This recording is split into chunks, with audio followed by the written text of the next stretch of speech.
तर चला मंडळी, अंगारकी संकष्टी तुम्हा सर्वांना अंगारकी संकष्टीच्या हार्दिक शुभेच्छा।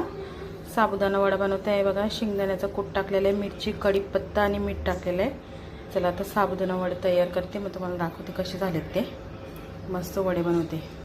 तर चला मंडळी, असे वडे बनवून घेतलेले आहेत आणि इथे तेल पण तापलेलं आहे। चला आता सोडूया तव्यामध्ये।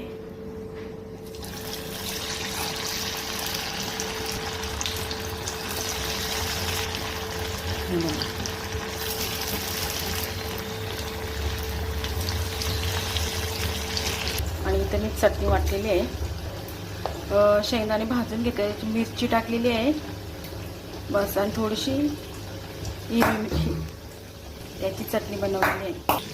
तर अशा प्रकारे बघा मंडळी वडे शिजत आहेत। तर चला आता झाल्यावर तुम्हाला दाखवते। तर चला, छान असे आपले साबुदाणे वडे झालेले आहेत बघा। काढूया इथे, हे बघा। चला ताटामध्ये ठेवते आणि तुम्हाला दाखवते। तर चला मंडळी, आपले साबुदाणा वडे झालेले आहेत बघा। हे बघा, हे साबुदाणा वडे झालेले आहेत बघा। मस्त टम्मा फुगलेले आहेत, हे बघा।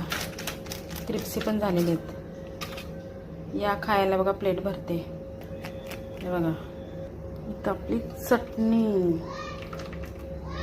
या खायला साबुदाणा वडे। अंगारकी संकष्टी बाय।